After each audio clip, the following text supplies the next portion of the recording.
America నుంచి భారతీయుల్ని వెనక్కి పంపితే ఆ దేశానికి ఆర్థిక నష్టంతో పాటు తెలివైన వారిని కోల్పోయే ప్రమాదముందని మన దేశ నాస్కాం ప్రతినిధులు చెబుతున్నారు. వివిధ రకాల వీసాలపై వెళ్లిన వారంతా సక్రమంగా వెళ్లిన వారేనని, వారి విషయంలో ఆందోళన అవసరం లేదంటున్నారు. ఒకవేళ భారతీయ ఉద్యోగుల్ని బలవంతంగా వెనక్కు పంపినా వారి సేవల్ని మెరుగైన రీతిలో వినియోగించుకునేందుకు భారత ప్రభుత్వం ప్రణాళిక రూపొందిస్తోందని నాస్కాం పూర్వ అధ్యక్షుడు బీవీఆర్ మోహన్ రెడ్డి స్పష్టం చేశారు. అమెరికా అధ్యక్షుడు డొనాల్డ్ ట్రంప్ ఆ దేశంలోకి అక్రమంగా ప్రవేశించిన వారిని తిప్పి పంపేందుకు రంగం సిద్ధం చేస్తున్నారని, దీని ప్రభావం 3 లక్షల మంది భారతీయులపై పడబోతోందంటూ విస్తృతంగా ప్రచారం జరుగుతోంది. దేశంలో అక్రమంగా నివసిస్తున్న వారెవర్నైనా వెంటనే పంపించేస్తామంటూ శ్వేత సౌధము స్పష్టం చేస్తోంది. అక్రమ వలసదారులు నేరగాళ్ల తరహాలోనే దేశానికి ముప్పు అని, తిప్పి పంపేవారి జాబితాలో ఇలాంటి వారికి ప్రాధాన్యం ఉంటుందని ప్రకటిస్తుండడం భారతీయుల్ని కలవరపాటుకు గురిచేస్తోంది. ఆ ఆందోళనలన్నింటినీ కొట్టిపారేస్తున్నారు బీవీఆర్ మోహన్ రెడ్డి. సైయంట్ సంస్థ కార్యనిర్వాహక అధ్యక్షుడిగా ఉన్న మోహన్ రెడ్డి జాతీయ సాఫ్ట్వేర్ సేవా సంస్థల సంఘం నాస్కాం అధ్యక్షుడిగానూ పనిచేశారు. విదేశీ ఉద్యోగులను వెనక్కి పంపే విషయంలో ట్రంప్ ఇంకా ఉత్తర్వులు ఇవ్వలేదని, ఇంకా చర్చలే నడుస్తున్నాయని మోహన్ రెడ్డి చెప్పారు.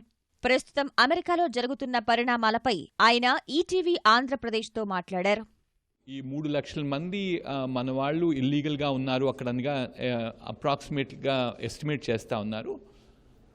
మా ఎస్టిమేట్లో అంటే నేను నాస్కాం తరఫున మాట్లాడుతున్నాను. అంతమంది ఇల్లీగల్ ఇమిగ్రెంట్స్ మన ఇండియా నుంచి లేరండి. ఇప్పుడు H1B మీద ఉన్నారు, లేకపోతే L1 మీద ఉన్నారు, EB5 మీద ఉన్నారు, E1లో ఉన్నారు. ఇవన్నీ వేరే వేరే వీసా కేటగిరీస్ అనమాట. ఆ వీసా కేటగిరీస్లో ఉన్నవాళ్ళు ఎవరు ఇల్లీగల్గా ఉండలేదు. వీసా లేకుండా ఉండేవాళ్లే ఇల్లీగల్ అంటారనమాట. అది కూడా ఏమన్నారు, ఆయన ఇల్లీగల్గా ఉన్నా కూడా క్రిమినల్ రికార్డు ఉంటేనే డిపోర్ట్ చేయమన్నాడు. క్రిమినల్ రికార్డు ఉండి ఇల్లీగల్గా ఉండేవాళ్ళు 3 లక్షల మంది లేరండి అక్కడ. అందుకోసం మనం ఏం కంగారు పడాల్సిన అవసరం లేదండి. కొన్ని రోజుల క్రితం ప్రధాని మోదీ అమెరికాకు చెందిన 24 మంది సెనేటర్లతో భేటీ అయి H1B వీసా విషయంపై చర్చించినట్లు మోహన్ రెడ్డి చెప్పారు. ఒకవేళ ఆ దేశం నుంచి నిపుణుల్ని బయటకు పంపినా వచ్చేవారిని సమర్థంగా వినియోగించుకునే ప్రత్యామ్నాయ ప్రణాళిక మన వద్ద ఉందని వెల్లడించారు. ఈ H1B వెళ్ళటం వల్ల అక్కడ ఇంకా జాబ్స్ క్రియేట్ చేయగలిగాము. అమెరికన్ కంపెనీస్ని ఇంకా కాంపిటేటివ్గా చేయగలిగాము. మేము అమెరికన్ కంపెనీస్ చాలా ట్యాక్సెస్ అవి పే చేశాము. వచ్చిపోయి $8 బిలియన్ ట్యాక్సెసే పే చేశామండి లాస్ట్ 2 yearsలో అనమాట. అందుకోసం ఈ పెద్ద ప్రభావం పడకూడదు అనుకుంటున్నాము. మరి అదే విషయంలో బ్యాకప్ ప్లాన్ కూడా నడుస్తూ ఉంది. దీంతోపాటు టెక్నాలజీ కూడా చాలా ఆపర్చునిటీస్ క్రియేట్ చేస్తూ ఉంది. మన యూత్ కొంత ఎంటర్ప్రినర్షిప్లోకి వెళ్ళి కంపెనీలు క్రియేట్ చేసుకొని వాళ్ళు ఎంప్లాయ్మెంట్ క్రియేట్ చేయగలిగితే ఈ దేశం చాలా వృద్ధిలోకి వస్తుందండి. అమెరికాతో పాటు ఇతర దేశాలు సైతం తమ విదేశీ విధానాల గురించి ఆలోచిస్తున్న తరుణంలో మన దేశ యువత నైపుణ్యాభివృద్ధిలో మరింత రాటు తేలాల్సిన అవసరం ఉందని మోహన్ రెడ్డి స్పష్టం చేశారు. ఇంజనీరింగ్ కళాశాలలు నాణ్యమైన బోధకుల కొరతను అధిగమించే చర్యలు చేపట్టడం లేదన్నారు. ఐటీ అభివృద్ధికి రాష్ట్ర ప్రభుత్వం చేపడుతున్న చర్యలను ప్రశంసించారు. ఈ మధ్య కాలంలో చాలామంది C++ ప్రోగ్రామింగ్ చాలా మంచిది, C ప్రోగ్రామ్ అంటారు.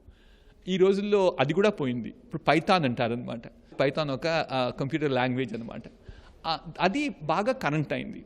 మన కాలేజెస్లో ఇంకా మేము ఫోర్ట్రాన్ నేర్పిస్తాము, లేకపోతే C నేర్పిస్తాము, C++ నేర్పిస్తామంటే వీఆర్ బికమింగ్ అవుట్డేటెడ్ అనమాట. చంద్రబాబు నాయుడు గారు చాలా చక్కగా చేస్తున్నారు. ఆయన ఇన్నోవేషన్ సెంటర్ అని ఒకటి క్రియేట్ చేశారు విజయవాడలో. వైజాగ్ని చాలా అభివృద్ధిలోకి తీసుకొస్తా ఉన్నారు ఇన్ఫర్మేషన్ టెక్నాలజీ ద్వారా. అలాగే ఎలక్ట్రానిక్స్లో తిరుపతి, అనంతపూరు, ఇటువంటి బెంగళూరుకి, చెన్నైకి దగ్గరగా ఉంటాయని వాటిని డెవలప్ చేస్తున్నారు. చాలా మంచి డైరెక్షన్లో ఉన్నారండి. విజయవాడ వచ్చిన మోహన్ రెడ్డిని Mahalakshmi cultural society, AP chamber of commerce, Loyola కళాశాల, ఇతర సంస్థలు ఘనంగా సత్కరించాయి.